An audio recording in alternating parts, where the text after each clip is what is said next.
Hi, my name is Maria Ieridou, and I am a final year Arts and English Lit BA student at Reading University. Well, I would be in Reading, Yeah. but we're currently shooting live from Nicosia, Cyprus, which is it kind of looks like that. And Nice. this is the thank you. This is the house where I grew up. It's the house where I've lived all my life, basically, before I came to Reading. And I'm here with my family. I'm here with my mom, my dad, my brother. And I've been here since before summer. I think I finished my third year assignments when I was in quarantine in a hotel in Cyprus because Wow. I had to fly back. Yeah. I think for me, I feel all right. I feel like I'm coping quite well because I feel like I'm very lucky to have like a safe home to be in and like family that are really supportive and they're really, I mean, it is tough when you're sharing, especially because the space is like, it's quite a few of us in the house isn't that big. And so my artworks that I make are big. So I feel like I am getting in my family's way. Like if the surfaces are covered and we have to move things and it's obviously different being at home and being at uni because, you know, the weekly shop is a much bigger thing. You've got to plan your time around everyone else. And my dad and my brother are at school. My dad's a teacher at school here in Nicosia. My brother's 15 years old, so he's still at school. Yep. And most days, my dad's teaching from the kitchen because it's all online. My brother's doing lessons upstairs, so I might not have Wi-Fi. So it's like synchronization that's got to go on, which is just I think just being organized, but I feel all right. Like I know so many people who they're either stuck somewhere because they can't go to their family because one of the members is vulnerable, or or they can't afford to go back, or they have to isolate someone by themselves, and it's so much harder for them. Like I feel like I'm in a really good position. It's so much harder because I think the way that I connected with people on the course and the way that like we would swap ideas was being in the studio every day or almost every day whenever we could.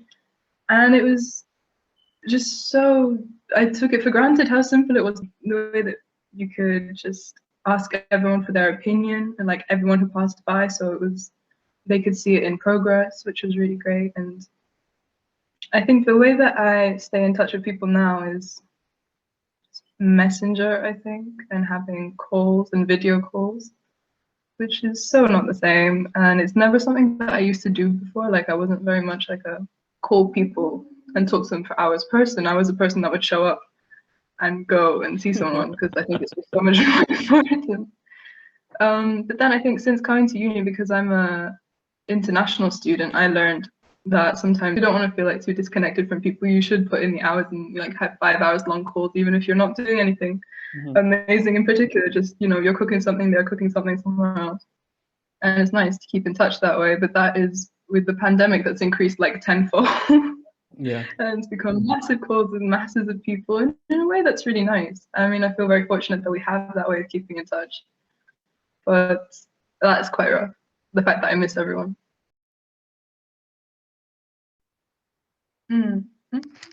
I'd say it definitely has, because I know that I definitely, whatever I have to make, I have to be able to transmit it to the university for them to see it pretty much how I imagined it to be, which I know that if I was doing sculpture or if I was doing painting, I know that an element of it would be lost in the presentation.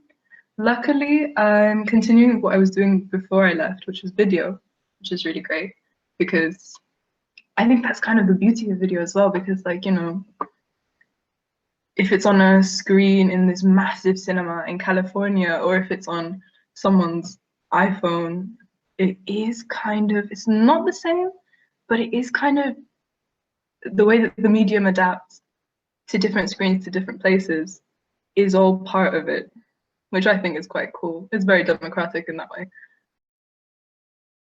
The work that I'm doing now is one that I was continuing. It was an idea that I had in third year. And what I really liked about it at the time, which has changed, is that it was meant to be a kind of a performance and a video and mixed media painting, It was hugely inspired by one of my friends who did a dance performance at this talent showcase called Reclamation in second year, which I absolutely loved.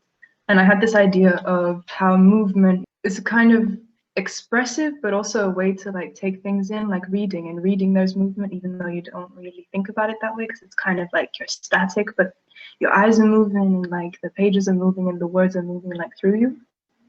And I was thinking, I'll show you like a little thumbnail of what I'm doing now. Basically, what I've done is I've painted a story on a ribbon, and then the ribbon passes through my friend's hands like that. And that's a tiny little bit that I was working on, trying to get like the colors right and the transparency, because I want you to be able to see the person holding it. And it's been really fun to do, because well, it was really fun to do in the beginning because I could get like all my friends involved, and somebody would do the filming and somebody would be pulling the ribbon and somebody would be holding it, and I had my brother playing live music in the background, so it was very much a thing that you could do with people. Yeah. That might change, but hopefully not too much, because I love that about this work. So thank you, Maria, for that lovely description of your work. And of course. Yeah, we can see, hopefully we get to see more of your work later on. I know you say it's in the works. Hope so. Yeah. We'd love that. I would love it if we could, if this is over soon and we can actually see it live. That would be amazing. Thank you.